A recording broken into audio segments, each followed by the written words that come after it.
जय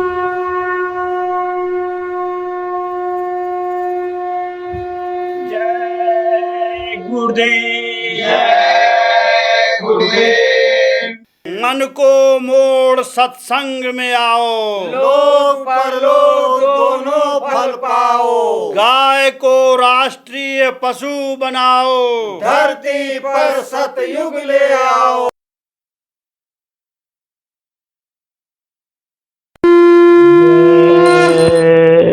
गुरुदेव।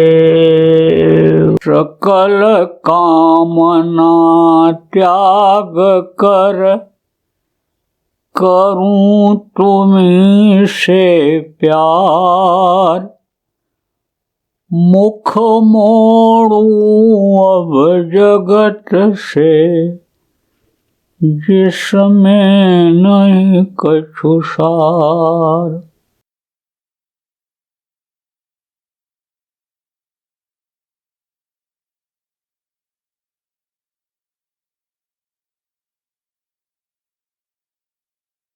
ये मन चित्त यानी समझो ये बुद्धि अहंकार ये है, तो इसको समझो कि इन लोगों ने अपने हाथ में लिया और इधर विस्तार किया।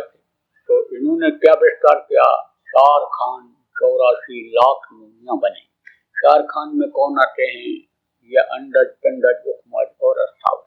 ये पेड़ पौधे ये जो हैं ये यानी समझो अस्थावर में आते हैं। उपमज ये कीड़े मकोड़े, ये जो जून चीलर मनुष्य के पसीने से जो पैदा होते हैं, गंदगी से जो पैदा होते हैं उपमज कहलाते हैं। ये जल के जीव हैं। आप ये समझो कि इनको बनाया, आप ये समझो इनकी संख्या भी बनाई थी 9 लाख जल के जीव, 27 लाख उपमज और आप ये समझो 31 लाख अस्थावर ये उस में बनाए। 4 लाख आप ये समझो कि पिंडज बनाए थे, पिंड से जिनकी उत्पत्ति होती है, और अंडज बनाए, अंडा से जो पैदा होते हैं मुर्गी, और ये समझो आपके यानी कबूतर और गौरैया और सांप ये सब यानी अंडे से पैदा होते हैं। तो अंडज यानी उन्होंने बनाया। आप ये समझो 84 लाख योनियां बने। 84 लाख योनियों में जैसे पक्षियों में बहुत योनि हैं, जैसे जानवरों में बहुत योनि हैं, जमीन पर चलने वाले जो जलचर कहलाए उनमें देखो बहुत योनियां हैं। गाय बैल भैंस घोड़ा गधा और भैंसा बकरा ये सब जो है ये जलचर हैं, ये बनाए और मनुष्य बनाया। तो 4 खान 84 लाख योनियां बनाया। और ये जो शरीर है ऊपर से यानी जीवात्मा है, ये 4 शरीर में बंद होती चली गई। आप ये समझो सबसे पहले कारण शरीर में, सूक्ष्म शरीर में, और फिर उसके बाद लिंग शरीर में, फिर स्थूल शरीर में, 4 शरीरों में इसको बंद कर दिया। तो आप ये समझो 4 शरीर में ये बंद जीवात्मा जब तक निकलेगी नहीं तब तक इस जीवात्मा की रक्षा नहीं होगी, ये बंधन में ही रहेगी। तो अशिला रक्षा बंधन तो तब होगा कि जब हमको मालूम हो जाएगा और हम इस बंधन से निकल करके जब ऊपर जाने लग जाएंगे तब तो वास्तव में रक्षा बंधन होगा। और ये जो समझो कि गांठ है, ये भी जल पृथ्वी अग्नि वायु और आकाश, ये भी एक गांठ है। आप ये समझो कि ये रजोगुण तमोगुण सतोगुण ये जो 3 गुण हैं 5 3 8 ये गांठ है। जब यह छूटेगी जो समझो यहाँ पर है पिंडी 10वां द्वार के पास में जड़ और चेतन की गांठ जिसको कहा गया, वो गांठ जब खुलेगी, जब गांठ हटेगी तब इस जीवात्मा का जन्म होगा।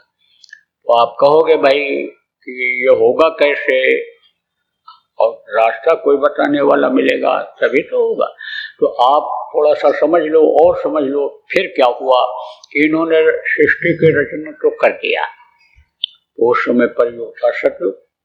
तो सतयुग में कोई रुकावट नहीं थी, कोई रुकावट।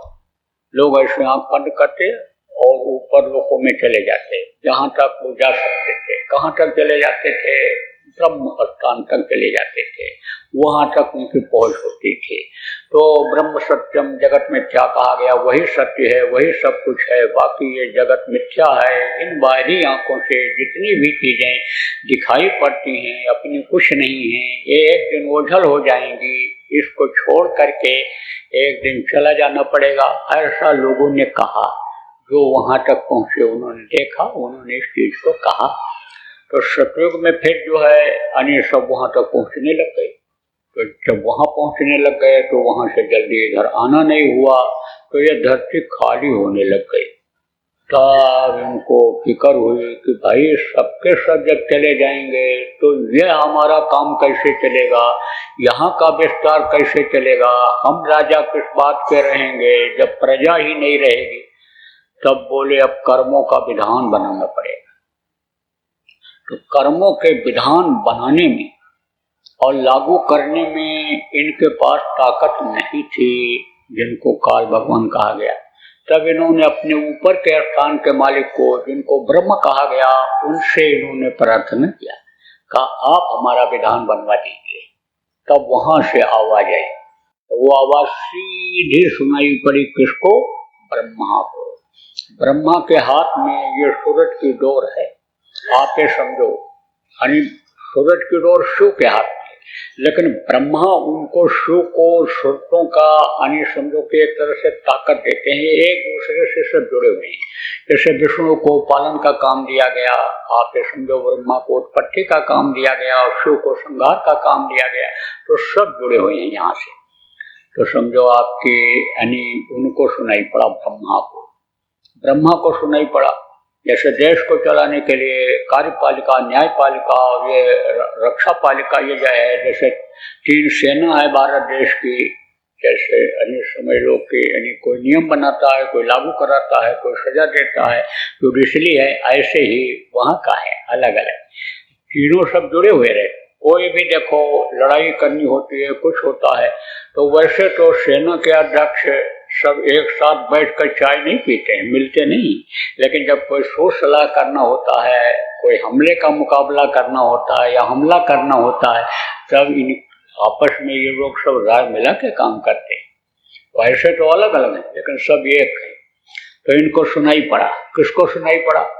आप ये समझो ब्रह्मा को। तो ब्रह्मा ने सुना तो आप ये समझो कि उसकी जानकारी इनको हो गई नियम की। तब यानी काल भगवान ने हुक्म दिया, देखा नहीं और ना वो देख पा रहे हैं किसको, यानी जहां से आवाज सुनाई पड़ी उसको, लेकिन आवाज सुनाई पड़ गई और उनकी आवाज सुनाई पड़ गई। किसकी? काल भगवान की आवाज सुनाई पड़ गई कि अब तुम ऋषि मुनियों को इसको सुनवा दो। देखो त्यागी तपस्वी ऋषि मुनि हमेशा रहे। आप ये समझो संत गति को नहीं प्राप्त हुए, लेकिन संतों का जो काम किया, आप ये समझो प्रेमियों कि वो हमेशा इस धरती पर रहे। तो ऋषि मुनि रहे, वो अपने इसी काम में लगे हुए थे, उनको वो आवाज सुनाई पड़ी और कहा कि अब तुम सबको ऐलान कर दो, बता दो, सबको समझा दो कि ये नियम बन गया है, ये अच्छा है और ये बुरा है। मोटे तौर से समझो, रोटी खिलाना, पानी पिलाना, किसी की मदद कर देना, जैसे पूरी कहा जाता है, किसी का मार के ले लेना, छीन लेना, दिल दुखा देना, आप ये समझो ठगी कर लेना, ये सब पाप में शुमार है। तो इसी तरह से बता दिया, कहा देखो ये सब नियम है और इसको तुम लोगों को बता दो। तो वो जो आयतें उतरी थी, वो जो वाणी आई थी जिसको आकाशवाणी कहा गया और वेद वाणी जिसको कहा गया, वो संस्कृत में आवाज थी। उस समय पूरे विश्व में केवल एक संस्कृत ही भाषा और कोई भी भाषा ही नहीं थी। उस समय केवल एक मानव जाति थी, मानव धर्म था। अब तो बहुत से धर्म बन गए, अब तो बहुत सी जातियां बन गई, अब तो बहुत सी भाषा बन गई, लेकिन शुरू में ऐसा नहीं था। तो उस समय तो लोग समझे, लेकिन धीरे धीरे धीरे धीरे मलिनता आती गई, मलिनता आती गई, युगों का प्रभाव हुआ।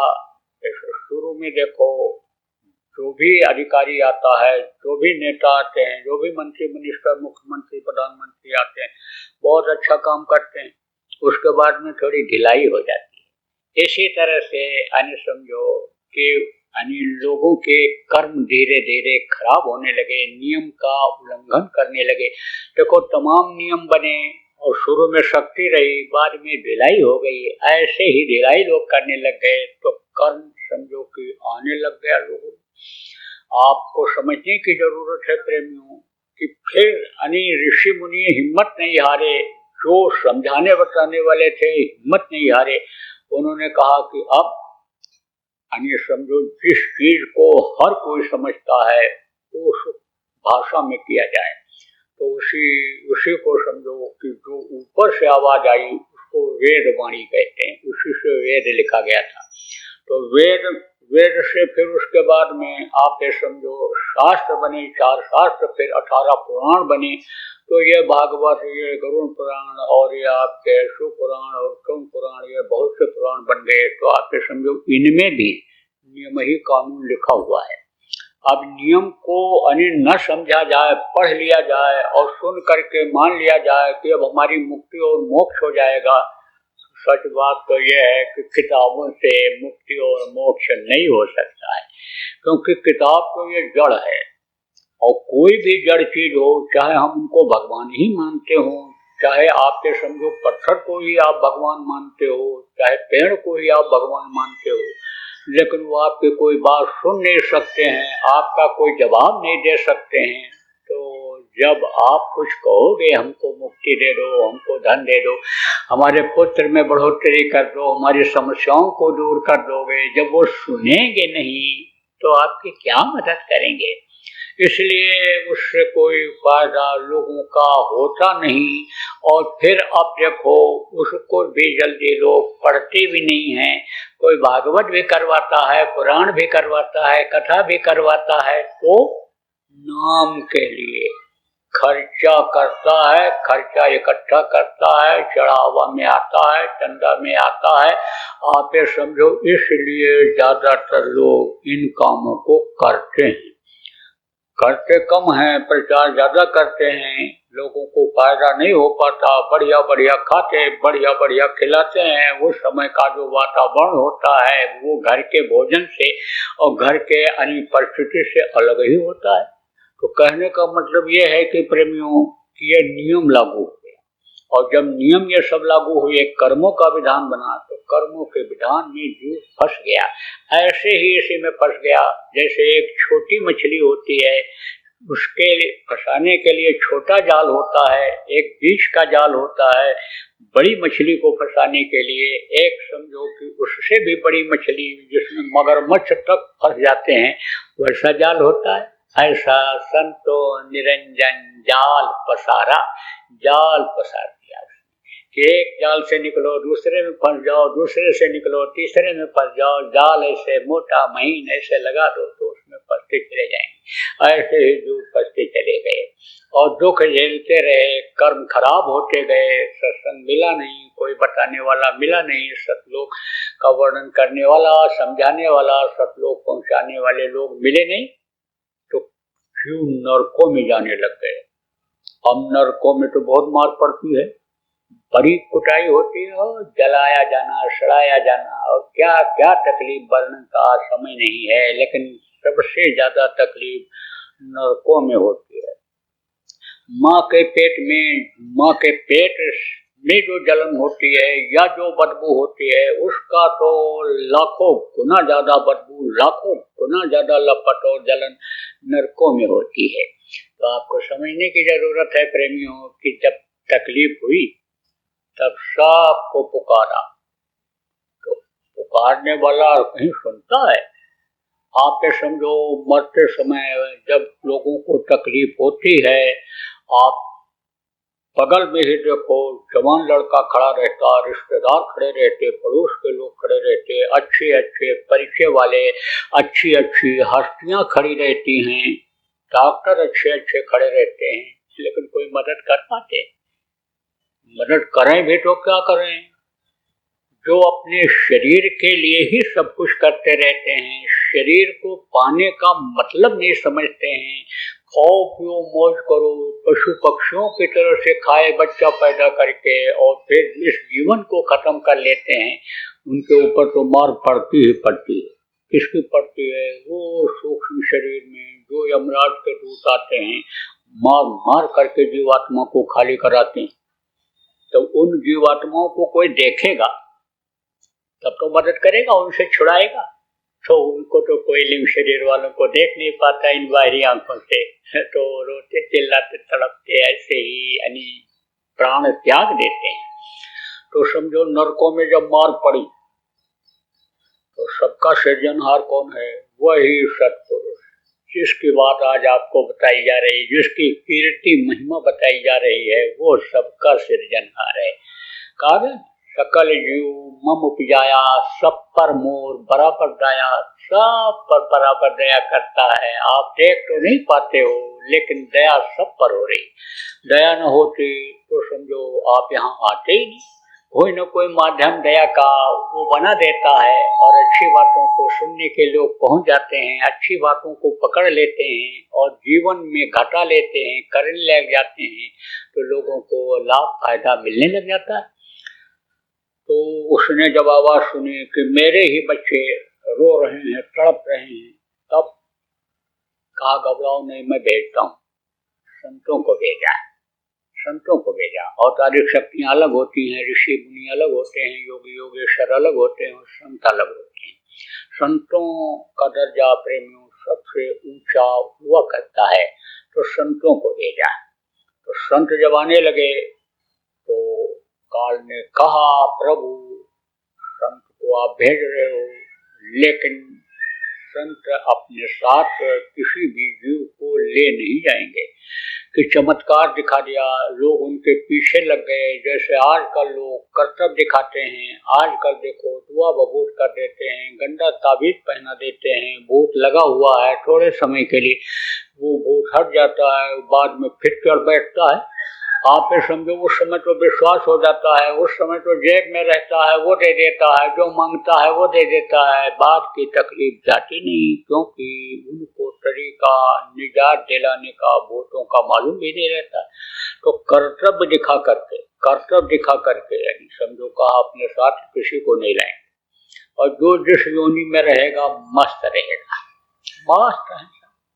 आप ये समझो कि इतना समझाया जा रहा है और इतना बताया जा रहा है और करने का भी तरीका बताया जाएगा, लेकिन कुछ लोग इसमें से जाएंगे, फिर उसी पुराने रंग में रंग जाएंगे, फिर वही करने लग जाएंगे, कहेंगे हमारा यही ठीक है, हमारा यही अच्छा है।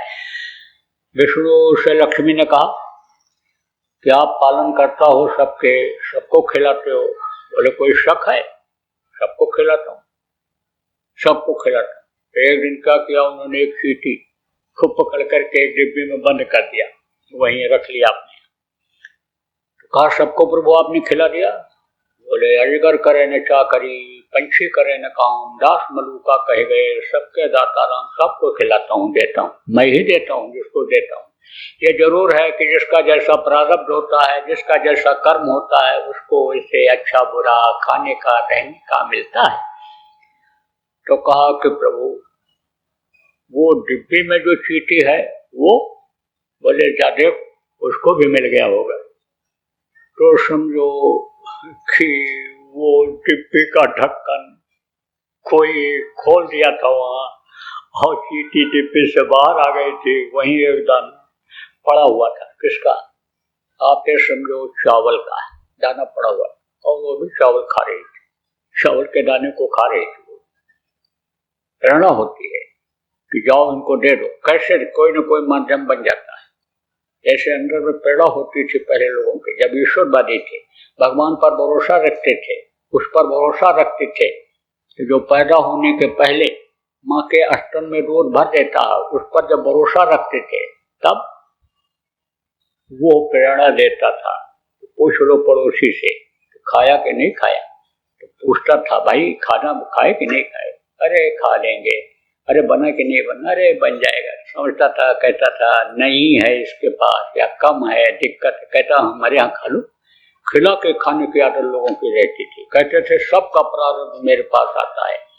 बहुत पहले की बात है, मैं प्रचार करने गया था, एक आंगन में आदमी के 10-15 आदमी बैठे थे, प्रचार किया, समझाया।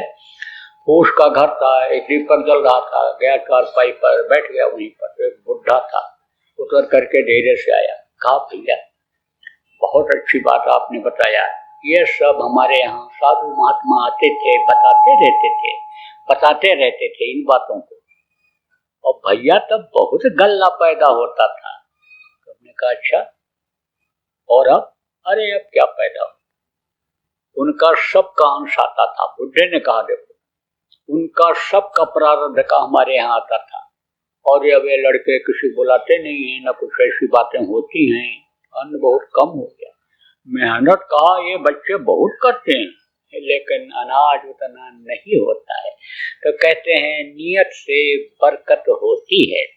तो आपको समझने की जरूरत है कि लक्ष्मी ने कहा हाँ प्रभु दिया तो आपने, तो देते तो हो, खिलाते तो हो, लेकिन अपने धाम लोगों को क्यों नहीं बुलाते हो? यहाँ चाहो तो आप बुला लो। अरे बोले हम बुलाना भी चाहें तो कोई आना चाहेगा? आते नहीं, तो उसी में मस्त है, में तो लोक में जो जिसमें है उसी में मस्त है। तो कहे आप बुलाने नहीं चाहते? अरे बोले तो तू कल सुबह चली जा, सुबह जब हो मृत्यु लोक में तो जाओ वहां, और जो भी तुझको मिल जाए उसी से कहना कि तुम विष्णु लोक चलोगे और यहाँ का वर्णन कर देना, यहाँ बहुत सुख है, बड़ा आनंद है, बड़ा अच्छा भोजन है। तो एक शूकर, पहले शूकर पाले रहते थे लोग, किस लिए पालते थे? सफाई के लिए। लेटरिन तो थी नहीं, बाहर जाते थे लोग लोटा लेकर के और लेटरिन करके टट्टी करके जो आते थे, शूकर सुबह सुबह उजाला होने से पहले पहले जाते थे, साफ करके खा के चले आते थे। उनका भोजन यही है। कर्म खराब होते हैं तो शूकर की योनि में, सांप की योनि में, कीड़ा मकोड़ा की योनि में जाना पड़ता है इसी जीवात्मा को जो हमारे आँख के अंदर है। तो कहा शूकर से, अरे भाई रुको रुको रुको, 16-17 बच्चे उसके, 16 बच्चा 18 बच्चा देती है शूकरी जो है। तो रोका, तो कहा कि रुको रुको रुको, कहाँ जा रहे हो? कहा खाने जा रहे हैं। तो कहा कि यहाँ खाना? क्या तुम क्या खाओगे? अरे बोलो सब डाल करके गए हैं, खाएंगे नहीं तो अभी उजाला हो जाएगा, आदमी आने लगेंगे, कुत्ते आने लग जाएंगे, तो हमारा भोजन चला जाएगा। क्या बात है बोलो? तो लक्ष्मी ने कहा तुम विष्णु लोक चलोगे, वहां पर तो बहुत अच्छी व्यवस्था है, बहुत भोजन है, वहां का सब वर्णन किया।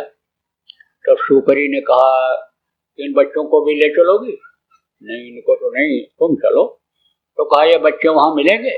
कहा ये बच्चे तो वहां नहीं मिलेंगे, बच्चे वहां नहीं मिलेंगे। कहा बच्चे वहां नहीं मिलेंगे तब हम क्या करने जाएंगे? तो कहा अरे खाने के लिए तुम दौड़ रही हो, ये बच्चे यहाँ खा लेंगे, तुम चलो वहां खा आओ, मेरे साथ चलो। बोली ये जो हम खाने जा रहे हैं, लेकिन टट्टी जिसको कहते हो, मल जिसको कहते हो, ये वहां मिलेगा? कहा ये चीज वहां मिलेगी? बोली लक्ष्मी बोली ये तो वहां नहीं मिलेगी, वहां तो गंदगी नाम की चीजें ही नहीं है, वहां तो नवदान नाली बहता ही नहीं है, वहां तो बहुत सफाई है, ये चीज नहीं मिलेगी। तुमको सुगंधित भोजन मिलेगा, खुशबूदार भोजन मिलेगा। और शूकरी बोली तुम कैसी बात करती हो? कोई सुगंधित से सुगंधित भोजन करे या खुशबूदार यानी कितना भी हो भोजन करे, आप ये समझो कि सूखी रोटी खाए लेकिन सुबह जब निकालता है तो सबका बदबूदार ही निकलता है। तो हमको तो यही पसंद है, ये वहां मिलेगा? बोली ये तो वहां नहीं मिलेगा। लौट करके आए लक्ष्मी चरणों पर, विष्णु के गिर पड़ी। बोली आपने जो कहा था वही बात सत्य है, जो जिसमें उसी में मस्त है। तो इसका यही कारण है, कारण यही है कि यह वरदान मांग लिया था उन्होंने, पिछले जन्म का ना याद रहा है, यह भी वरदान उन्होंने मांगा कि जीवों को अपने पिछले जन्मों का न याद आवे। पिछले जन्म में कीड़ा थे, मकोड़ा थे, बकरा थे, काटे गए, भैंसा थे, काटे गए, ये सब दिखाई पड़े तो अभी कोई पाप करेगा? पाप नहीं करेगा। वो तो ऐसे ही भगवान को खोजते हैं कि न जो देखे, न सुने, न बोले। अभी हनुमान जी की पूजा करने वाले यानी जो भक्त हैं, वो अगर अभी जाए हनुमान जी के मूर्ति के सामने और हनुमान जी बोलने लग जाए कि तुम मांस खाकर किसी जीव का नहीं आओगे, मांस खा करके, मांस खाने से जीव हत्या होती है, पाप होता है, यानी खाने वाले को, बनाने वाले को, लाने वाले को, काटने वाले को, सबको पाप लगता है। तो तुम पाप करके आए हो, तुम शराब पी करके आए हो, गलत काम करके आए हो, तुम यानी यहाँ आए हो तो तुमको इस गधा का सामना करना पड़ेगा। गधा अगर दिखाने लग जाए तो ये टीकाधारी, चंदनधारी, प्रसादधारी, ये नाचने गाने वाले अभी हनुमान जी के पास जाएंगे? वो तो ऐसे ही भगवान को खोजते हैं, न बोले न डोले, कुछ भी करो, कुछ भी न देखें, कुछ भी कहो, कुछ भी न सुने। अब आपको समझने की जरूरत है प्रेम कि अनि समझो कि यह वरदान मांगा। अब चूंकि वरदान मांगा तो संत इसके आगे बंधन में, संतों से प्रार्थना भी करते हैं। वो कहते आप वहां मत जाओ, आप उनको पावर लेकर के जा रहे हो, शक्ति लेकर के जा रहे हो, आपको ज्यादा पावर रहेगी, हमसे ज्यादा पावर रहेगी, हमारी व्यवस्था जो लोग संभाल रहे उनसे ज्यादा पावर रहेगी, लेकिन आपको तो हमारे ही आसमान के नीचे रहना पड़ेगा, धरती पर चलना पड़ेगा, 5 तत्वों के शरीर में ही रहना पड़ेगा, अन्न वही खाना, जल वही पीना रहेगा, सूरज की रोशनी वही लेनी पड़ेगी जो हमारी बनाई हुई, तो आपको तकलीफ होगी। तब उन्होंने कहा कि अब तो हमको जाना ही है, क्योंकि पिता का आदेश हो गया है तो हमको जाना ही है। तो प्रेमियों, संतों का प्रादुर्भाव सबसे पहले इस धरती पर कबीर साहब आए, आप ये समझो, उसके बाद नानक जी और तमाम ऐसे संत आए। आप ये समझो प्रेमियों कि शिष्य तो बहुत रहे इन लोगों के, लेकिन उपदेश देने का, नाम ज्ञान देने का, जीवों के संभाल का अधिकार केवल एक आदमी को दिया। जैसे हमारे गुरु महाराज को, हमारे दादा गुरु जी महाराज, जिनको गुरेलाल जी महाराज कहते हैं, पंडित जी के नाम से जो मशहूर थे, वो हमारे गुरु महाराज को अधिकार दिया था। तो हमारे गुरु महाराज जो रहे इस धरती के, समझो ये यानी उस समय पर एक तरह से सरताज थे जब थे, और इतनी पावर लिए हुए थे गुरु महाराज, जितना पावर लेकर पिछले यानी कोई भी संत नहीं आए।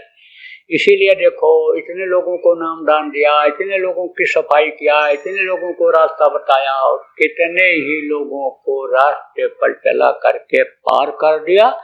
अब वे दुख के संसार में आने वाले नहीं हैं। तो प्रेमियों, आप जो गुरु महाराज के नामदानी हो, आप बड़े भाग्यशाली हो। आप इसलिए भाग्यशाली हो कि आपको गुरु महाराज जैसे गुरु मिले, आपको यह मनुष्य शरीर मिला जिसमें प्रभु का दर्शन होता है, जिसमें देवी देवताओं का दर्शन होता है। यह ऐसा हाड़ मांस का मानो मंदिर आपको मिला, आप भाग्यशाली हो। इसलिए आपको गुरु के आदेश का पालन करना चाहिए। आप बहुत से लोग इसमें नामदानी गुरु महाराज के बैठे हो, लेकिन हड्डी और मांस के शरीर में ही गुरु महाराज को देखा और समझा, और उनसे मिलकर के आपने अपने घर की बढ़ोतरी के लिए, मान सम्मान के लिए, धन दौलत की प्राप्ति के लिए यानी उनसे ये चीज मांगी, तो आपको विश्वास हुआ, आपकी तकलीफों को उन्होंने दूर किया, आपको रास्ता बताया, और जिनके पैर में जूतियां भी नहीं रहती थी, मोटर कारें हो गई उनके यहाँ, बीमारियां साथ नहीं छोड़ रही थी, बीमारियां निकल गई, बिगड़े काम बन गए, तो इतना ही विश्वास आपको हुआ। लेकिन ये विश्वास तो मजार पर चद्दर चढ़ाने वाले, गया में पिंडदान करने वाले, कथा भागवत सुनने वाले को भी नहीं हो जाता है। इससे गुरु की पहचान नहीं होती है, न अपनी पहचान होती है, न अपने आत्मा का प्रेमियों कल्याण होता है, नरक 84 से न ये छुटकारा पाती है। इसलिए गुरु का दर्शन जब तक अंतर में नहीं करोगे, गुरु को अपना हाथ नहीं पकड़ाओगे, गुरु का हाथ नहीं पकड़ोगे, तब तक यानी समझो मुक्ति मोक्ष आपको हो ही नहीं सकता है। शरीर की मुक्ति तो शमशान घाट पर आप लोग करा देते हो, लेकिन आत्मा की मुक्ति प्रेमियों नहीं हो पाती है जब तक ये सतलोक प्रभु के पास नहीं पहुंचती है। तो उनकी बातों पर करो विश्वास। आप ये समझो, कहा गया तन मन से सांचा रहे और सदगुरु पकड़े बांह, और काल कभी रोके नहीं, देवे राह बताए, काल भी नहीं रोकता है।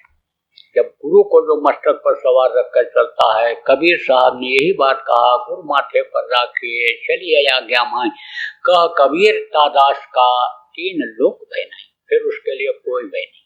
लेकिन गुरु माथे से उतरे सब बिरु न हो, ताको काल घसीटिए, बचा सके नहीं कोई, फिर वो इसी में गोता खाता रहता है, इसी में सुख और शांति खोजता रहता है कि सुख मिल जाए, शांति मिल जाए। एक दुकान है, 4 दुकान खोल लो, शांति मिल जाए। 10 बीघा जमीन 50 बीघा कर लो, एक ठेका है 4 ठेका हो जाए, एक गाड़ी है 10 गाड़ी हो जाए, शांति मिल जाए।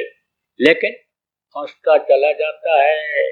यानी समझो जैसे ये शरीर बंधन में हो गया, औरत शादी ब्याह कर लिया, बच्चे हो गए, ये बंधन हो गया। ऐसे ही बंधन में बंधता जाता है, फंसता चला जाता है। हविष कम नहीं होती है खुशी के लिए कि पैसा आने लग जाएगा, सम्मान बढ़ जाएगा हमारा, उसके लिए समझो कोशिश करता है। लेकिन जब फैक्ट्री नीलाम होती है, जब जमीन नीलाम होती है, जब धन खत्म हो जाता है, तब बहुत तकलीफ होती है प्रेम। तो गुरु को समझो, आपके गुरु कौन है? तो समझो तन मन से साचा रहे कहा गया, तन से सच्चे रहो। तो ये शरीर है कि इसको पाक साफ रखो। इस काम के लिए काल भगवान ने दिया, एक बार मौका दिया, इसको पाक साफ रखो। हाथ से बुरा कर्म न करो, पैर से बुरे काम के लिए न जाओ, आंख से बुरा न देखो, कान से बुरा न सुनो। आप ये समझो कि इसके अंदर मनुष्य मंदिर के अंदर गंदी चीजों को, मांस मछली अंडा शराब को न डालो। छल कपट दम पाखंड से दूर रहो। चालाकी गुरु से मत करो।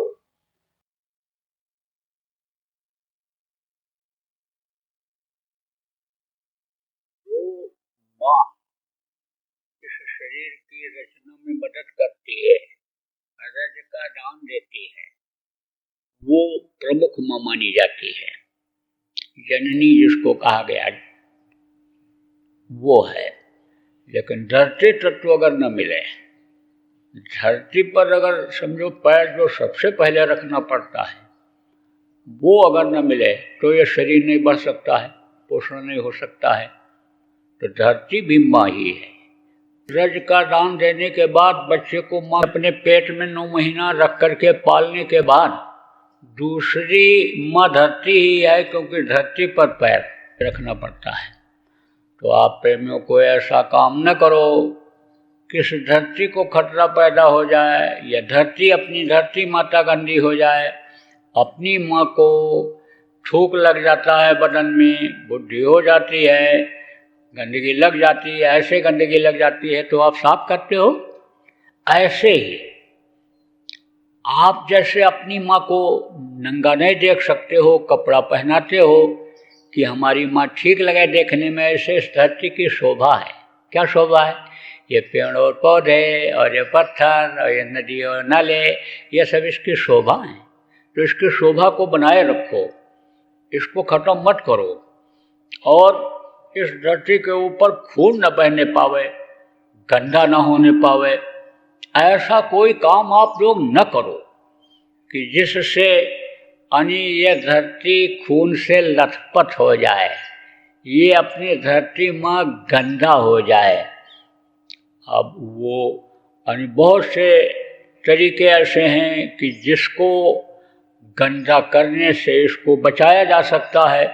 तो आप इस पर सब विचार करते रहो कि हम इसको खुद न गंदा करें, और जो गंदा करने की नियत बनाए हुए हैं उनको भी समझाते रहें, उनको भी ये कहते रहें कि ये माँ है, इसको साफ सुथरा रखो और खून इस पर मत बहने दो, इसको कलंकित मत होने दो। बराबर समझाते रहो। जय गुरुदेव। अभी आपने बाबा उमाकांत जी महाराज के सत्संग को सुना। बाबा जी अन्य किसी से चंदा न लेकर अपने प्रेमियों के सहयोग से देश विदेश में तमाम जनहित के काम करते हुए सभी तरह की तकलीफ़ों को दूर करने व प्रभु के मिलने का उपाय बताते हैं। आप इस जीवन के इस बचे हुए समय में समय निकालकर बाबा जी से ज़रूर मिलिएगा। आपके सुझाव के लिए व्हाट्सएप नंबर 9575600700। जय गुरुदेव। जय गुरुदेव। जय गुरुदेव। जय गुरुदेव। जय गुरुदेव। गुरुदेव।